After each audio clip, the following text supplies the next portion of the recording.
Ukraine के Chernihiv शहर का स्टेडियम, खेल के इस मैदान को भी रूस ने जंग का मैदान बना दिया।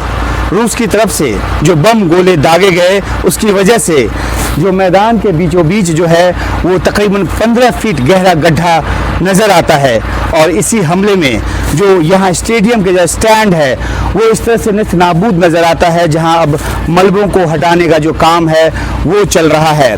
इस स्टेडियम की खासियत ये है कि यहाँ पे न सिर्फ फुटबॉल का ग्राउंड है बल्कि रेसिंग ट्रैक भी है यहाँ पर, जिस पर दौड़ जैसी प्रतियोगिताएं जो है और जो प्रैक्टिस है वो होता रहा। ये इलाका चेर्निहिव का, ये कहा जाता है कि इस इलाके से बहुत ज़्यादा खिलाड़ी जो हैं वो आते हैं यूक्रेन के। एक तो कीव का इलाका है जो कि राजधानी है, उस इलाके से ज़्यादा खिलाड़ी आते हैं, और दूसरा इलाका ये है जो कि चेर्निहिव का इलाका है, और यहाँ बड़ी तादाद में जो खिलाड़ी हैं वो आते थे। और इसलिए इस स्टेडियम का ज़्यादा महत्व रहा है, क्योंकि ये सब उनके लिए एक प्रैक्टिस की जगह रही है, प्रतियोगिता की जगह रही है।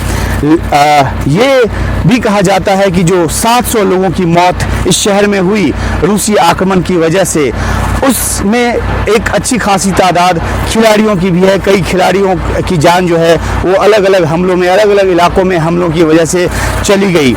तो ये जो स्टेडियम है इसकी हालत क्यों हुई ऐसी, ये सवाल पूछे जाने की ज़रूरत है, क्योंकि ये तो एक सिविल इलाका है, एक नागरिक ठिकाना है। यहाँ से कोई सैन्य गतिविधि नहीं हो रही थी जैसा कि यूक्रेन का कहना है, फिर भी इस इलाके को निशाना बनाया रूस ने। अहम बात यह है कि जो बेलारूस का जो बॉर्डर है वो यहाँ से इस शहर से चंद किलोमीटर की दूरी पर है, तकरीबन 40 किलोमीटर की दूरी पर है। और जो पहला थ्रस्ट, जो हमले का जो पहला जो झटका है वो इस शहर को उठाना पड़ा, क्योंकि पूरे असलहों और पूरी तैयारी के साथ जो रूसी सेना है वो जब आगे बढ़ी बेलारूस बॉर्डर से, तो ये शहर सबसे पहले उसके निशाने पर आया, जहाँ उसने तकरीबन 40 दिनों तक अलग अलग इलाके को घेरे रखा और कुछ इलाकों को अपने कब्जे में रखा। शहर में बहुत सारे ऐसे रिहायशी इलाके भी हैं जहाँ पे भारी नुकसान हुआ है, और वहाँ से तकरीबन लाखों की तादाद में जो लोग हैं यहाँ से वो माइग्रेट होकर चले गए हैं, पलायन होकर चले गए हैं। अलग अलग जगहों पर जाकर उन्होंने शरण जो है वो ली है।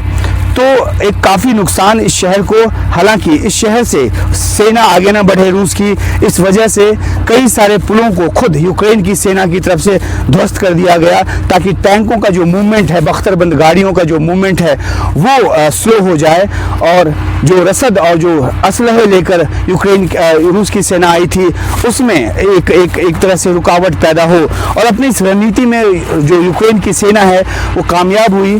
रूस की सेना को इस शहर और इस इलाके से लौटना पड़ा है। हालांकि जिस तरीके से बेलारूस बॉर्डर से इस इलाके की नज़दीकी है, हमले का ख़तरा हर वक्त बरकरार रहता है। और जो मैं आपको ऊपर से दिखा रहा था वो आपको नीचे से दिखाता हूँ कि किस तरह से तकरीबन 15 फीट जो गहरा गड्ढा है वो बम शेल की वजह से ये हुआ है, और किस तरीके से ये जो पूरा जो स्टैंड है वो मलबे में तब्दील हो गया है। तो ये एक निशानी, एक नमूना कि रूस के हमले की जो गंभीरता और जो मारक क्षमता है वो क्या रही।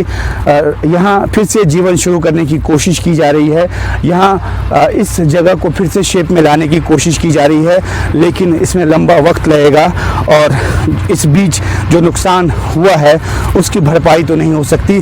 हाँ, इतना ज़रूर है कि फिर से जो लोग हैं यहाँ पर वो अपने मनोबल से फिर से दोबारा से उठ खड़े होने की कोशिश कर रहे हैं। तो हम इस स्टेडियम के इन मलबों की तस्वीरों के साथ, और यहाँ जिस तरीके से इसे फिर से दुरुस्त करने की कोशिश हो रही है, एक शुरुआत हुई, अभी लंबा वक्त लगेगा, इन तस्वीरों के साथ आपको छोड़ जाते हैं। उमाशंकर सिंह, चेर्निहिव शहर से, NDTV इंडिया के लिए।